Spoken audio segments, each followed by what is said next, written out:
peringatan keras terakhir kepada Hasyim Asyari.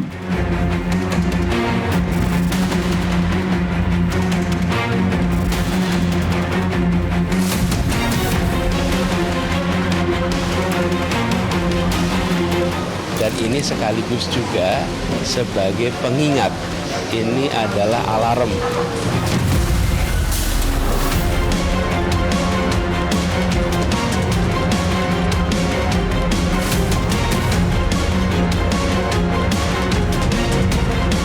Ini semakin menunjukkan bahwa dalam psikologi itu sekali orang berdusta, culas, bohong, itu selanjutnya dia akan dusta, culas, bohong.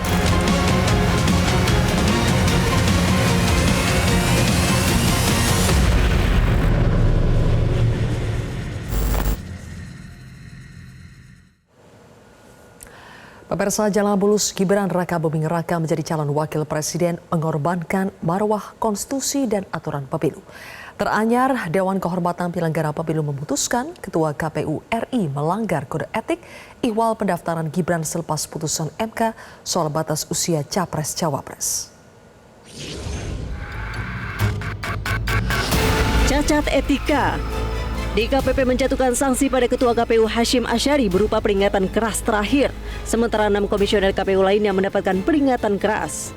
Mereka dinyatakan bersalah sebab langsung mengubah peraturan KPU untuk menerima pendaftaran Gibran Raka Buming Raka sebagai cawapres tanpa konsultasi dengan DPR dengan dalih reses. Padahal rapat dengar pendapat tetap bisa dihelat meski DPR di masa reses.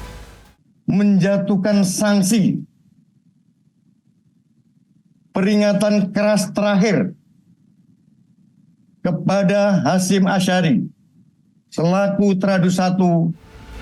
Merespons putusan DKPP, Hasyim Asyari mengatakan menghormati putusan sidang DKPP. Apapun putusannya ya, sebagai pihak Tradu kami tidak akan komentar terhadap putusan tersebut. Karena semua komentar, catatan, argumentasi sudah kami sampaikan pada saat di dalam persidangan. Si putra sulung Presiden Jokowi juga merespons dan menyatakan akan menindaklanjuti putusan DKPP. Anggaran berat yang DKPP, gimana tanggapannya Mas? Kami tindak lanjuti. Tindak lanjuti seperti apa Mas?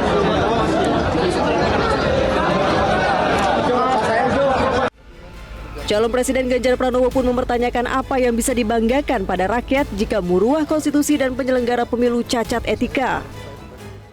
Kalau MK-nya juga kena problem etika, terus kemudian KPU-nya kena etika, apa yang kemudian bisa kita banggakan pada rakyat di proses pemilu ini? Maka wajar kalau kemudian para ilmuwan keluar dari kampus untuk menyatakan keprihatinannya. Tokoh agama, tokoh masyarakat, ya, civil society juga bicara soal itu. Maka ini alert untuk demokrasi kita. Sementara calon Presiden Anies Baswedan menyatakan keputusan DKPP merupakan alarm jelang pemilu. Dan ini sekaligus juga sebagai pengingat, ini adalah alarm. 9 hari lagi pemilu. Jangan sampai nanti di hari pemilu dan sesudah hari pemilu muncul masalah-masalah seperti ini lagi. Karena tidak ada yang bisa disembunyikan lagi. Yang tadi saya sampaikan, becik ke titik, olo ke toro. Jadi ini peringatan bagi semua, jangan sampai ada pelanggaran. Di sisi lain, TKN Prabowo Gibran menyebut putusan DKPP tidak berpengaruh terhadap legalitas Gibran sebagai cawapres dan justru menuding ada kaset rusak yang diputar oleh pihak yang takut kalah. Secara hukum nggak ada masalah dengan pencalonan Mas Gibran sebagai cawapres. Hanya saja kami mengantisipasi kemungkinan ya masalah ini dikapitalisasi sebagai serangan politik kepada paslon Prabowo Gibran. Dan pasti akan ada kaset rusak yang diputar berulang-ulang oleh mereka yang takut kalah. Ini bawa soal etika dan lain sebagainya. Padahal ini nggak ada kaitannya. Guru Besar Fakultas Psikologi UGM Profesor Kuncoro menilai tim paslon Prabowo Gibran akan membentuk opini baru untuk mencari pembenaran. Etik yang dimulai oleh DKPP ini nanti juga oleh kelompoknya Gibran itu dianggap mesti ada pembenaran. Pembenaran itu bukan kebenaran.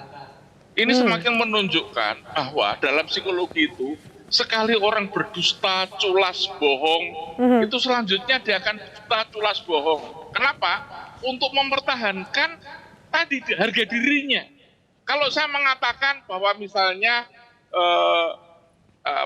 dulu penjenengan itu adalah pacar saya, gitu. Kemudian Mas Rocky Gerung tanya, apa betul itu? Saya harus menipu, gitu. Mahasiswa tanya, saya harus menipu. Semua itu menjaga diri saya, gitu. Itu yang terjadi sekarang. Tim Liputan Metro TV.